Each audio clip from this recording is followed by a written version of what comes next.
Welcome to the African Utility Week studio. I am Denise, I'm the content manager for Engerati.com, and we are privileged to have David Walker with us today. David is the CEO for energy for DNV. How are you enjoying the conference so far? Are you finding it quite different from last year, or is there new buzzwords this year? Or? I think, yeah, I'm enjoying the conference, but I think there's, if I would say anything, there's more of a sense of urgency about the conference, because I think obviously there have been a number of issues regarding energy supply, not just here in South Africa, but in other countries as well. So that sense of urgency, I think, is there. But I mean, I enjoyed last year's conference, and that's why we're a diamond sponsor this year. Fantastic. So we like to come here, and it's a great venue. Absolutely. What projects is the company focusing on? Are there any exciting projects that's close to your heart currently? Well, I think there are several. I mean, I think because the energy scene in Africa is so vibrant, because there's so many things happening in terms of technology, some of the issues I just described, and growing demand at the same time. But for us, it's really focusing on the first 3 licensing rounds that we had here in South Africa on renewable energy. So that's where our team in Cape Town has been focused on those. We're waiting to see what happened on the 4th round. Yes, but we have a number of projects all the way from Egypt down through Kenya, Lake Tashkako, which we talked about last year. It's still a big project for us in its connection. And then basically that whole East African corridor is quite exciting, I think. Yeah. Great. With regards to the integration of renewables, there seems to be quite a few challenges in that particular sector at the moment. What's going on there, and what's holding things up? Well, I think what is happening, of course, is that many of the renewables developments are not, if you like, necessarily close to the transmission grid. So they're sometimes in remote locations. And so the grid has to reach out to those. And quite often that's quite a slow process, because not only do you have the construction of the grid, but that takes time to get permits, because a lot of disputes over who owns the land and access rights, if you like, for that grid expansion. So there's a geographic factor within that. And the second thing is, when they are connected up, there are a number of technical issues, because, I mean, the grid in many parts of Africa is quite old, and the control systems are quite old. And how they deal with the intermittency of renewables, solar when it's dark, the wind drops for wind, is something that they have to deal with. And I think, that's an issue, but it's an issue that can be overcome, again, by a mixture of investment and also adoption of good processes. So rather than call renewables intermittent, we actually say they're predictable, because you can predict when the sun is going to shine. You can predict, rain shadow on solar. You can predict wind speeds to the hour now, much more accurately than we could previously. So we can give the grid much more warning of how it should actually be coping with those, and when it needs to have some backup capacity to support the renewables. But of course, the base load for now will always be hydrocarbon-based or hydro. Well, I believe another buzzword is Tesla batteries. Everyone is, I'm hearing echoes around the conference center. What is your take on these batteries? Apparently they've completely sold out already. Yes, I mean, we certainly see that storage in the form of batteries, both in front of the meter, in other words, at utility scale, that utility can then use to support its supply, but also behind the meter, like the Tesla model, where it's actually in your home, in your building, etc., is something that will actually grow as well. Particularly, you end up with more distributed generation, where the solar is maybe on the rooftop or is involved in buildings or developments. So we're quite excited by that. In fact, we actually just bought a laboratory joined with a laboratory in New York recently. We will actually test the performance of batteries like the Tesla battery over time to see if they can retain their charge and discharge, recharge. They can retain their charge over time, because that's what's really important, because at the moment they're quite expensive. But I think what we're hoping is the same as happened in solar. The more they're used, the more they'll come down the cost curve, the more they'll be available for everyone. Well, I see Australia now, Canberra University is doing a whole test on a whole range of batteries currently, because as far as climate is concerned, it's probably similar to us in a sense, that they're not sure how these batteries are going to react to high temperatures. And I mean, our temperatures go up to 39, 38 degrees Celsius here. Exactly. So I think the battery energy storage is still under a lot of research and a lot of development currently. And the laboratory I mentioned that we have is one that has climate chambers, so we actually test the batteries at high or low temperatures and humidity, so wherever they're going to be placed in the grid or in a housing development or in a building, we can replicate the situation. And that's really important. It does affect the curve of performance. Absolutely, and I mean, correct me if I'm wrong, but there does seem to be a sense of urgency around the development of the ideal energy storage solution. I think so, and I mean, but it's not just in batteries. I mean, pumped hydro is a big part of it, and you know that's is probably currently is the biggest type of storage that we have. But you know, pumped hydro is something that needs strong interconnectors at a regional level to be actually of maximum use to not just the country that holds the hydro, but actually surrounding countries. And the second area, I think, you know, we were also looking at lots of different things, giant flywheels, for instance. Compressed air. I believe that's another one. And also, generation of hydrogen by renewables that can be put into the grid. Compressed air, as you say, is a third one. So there's lots of models, but I actually personally think that the combination of batteries and pumped hydro are going to be the two that will win out, because in some ways they're actually the simplest to actually add to either the grid or recreate the wheel. Exactly. What should the focus be on skills development and educating people about the uptake of renewable energy development, helping build skills around this new industry that's been formed? So I think the skills development at, if you like, at a university level is for more engineers who can help design and build renewable energy parks. That's quite clear.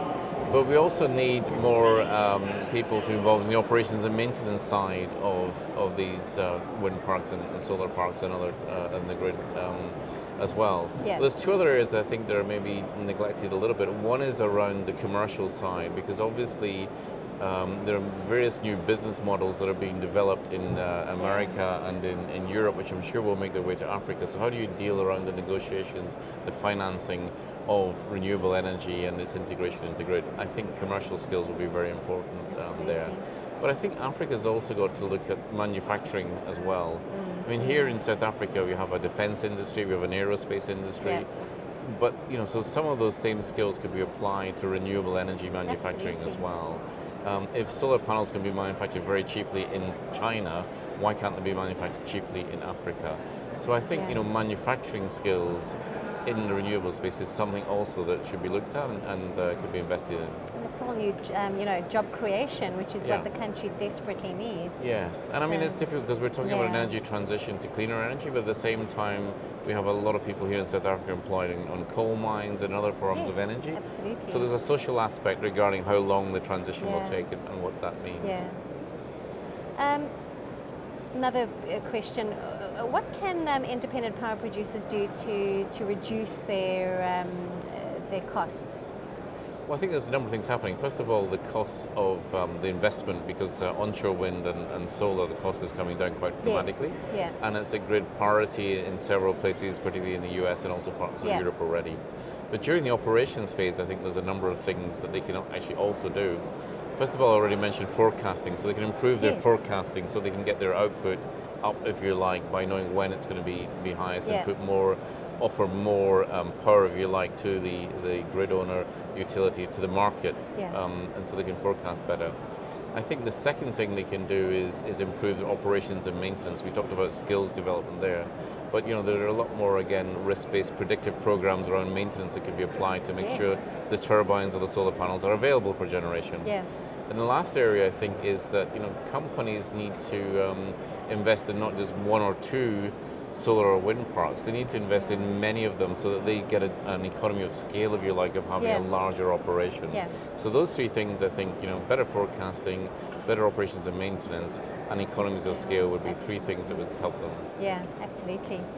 I'm sure you're going to tell me that yes, it has. Has the development in the energy sector increased or stagnated in shall we start off with South Africa first and then Africa as a whole? I think yes. I mean, I think you're right. It depends where you are. I mean, obviously, not only in South Africa, but I was listening to the CEO panel this morning in the meeting, where there's obviously multiple countries where demand is outstripping supply, and that supply is hampered by old equipment that's maybe not been as well maintained, or the grid connection to the generation side is not as robust as it should be. So I think it's not just a South African issue; it's a broader issue Absolutely. for Africa. Yeah. But having said that, there are other examples that maybe we just need to accelerate, where at least there is policy in South Africa to drive towards a bigger renewables content. We've talked about the licensing rounds; there could be more to come. And I think it's the same in other parts of Africa, as the development of renewables is something that will add. And then, but to avoid some of these examples, I think the country's got to look outside their own country, and that's why we're a great advocate for interconnectors, and therefore connect up Africa as a whole in a much better way than it is currently. So strive so that one country can support another when it's actually having problems, because hopefully will not be two at the same time.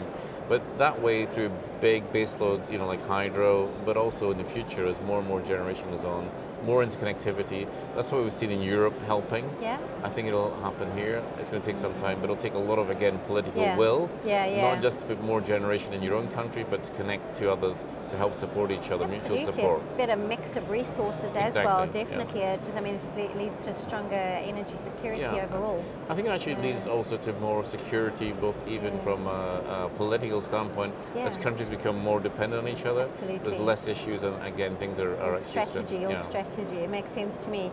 And if an investor had to come in, would you suggest to them to rather focus on smaller generation or larger generation projects? I think there's room for both. Yeah. In terms of solving some of the problems that we've just talked about, there's no doubt that the larger generation projects, if the grid is made available to them, would have a maximum impact.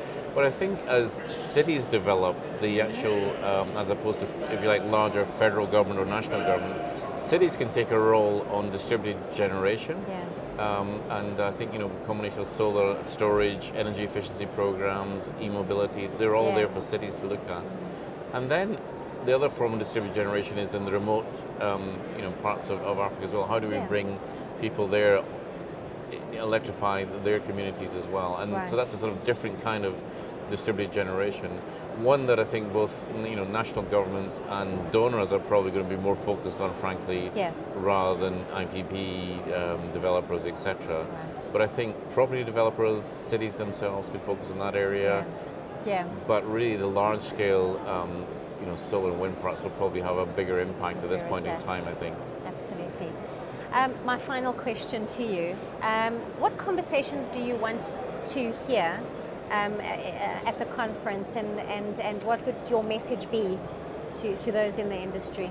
I think my message to the industry is probably twofold around two of the themes that I've just mentioned already. Yes. One is, I think, if you look at Africa as a whole, the amount of renewable energy that's currently being generated or planned versus the resource potential, wind, solar, and hydro, is minuscule.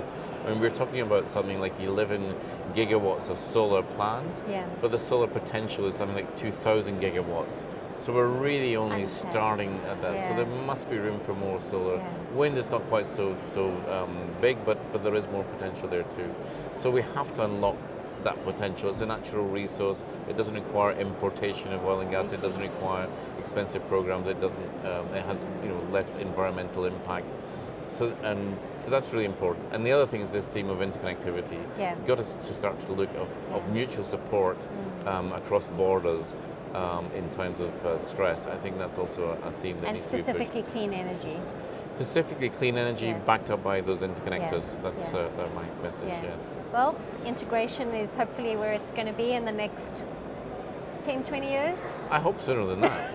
Already examples in East Africa where it's happening now. There is 3 pools, but in East Africa, Kenya and Tanzania have just signed a new agreement.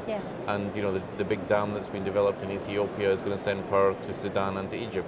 So it is happening. We just need to see more of it. Cards. Absolutely. Well, hopefully the learnings will be pulled across countries, and I hope so. There'll be more development. Thank you so much for your time. I trust you will enjoy the rest of your conference and your talks. Yes. And to our viewers, thank you so much for joining us. I trust that you enjoyed the interview, and you can catch more of these on our Engerati website. Thank you.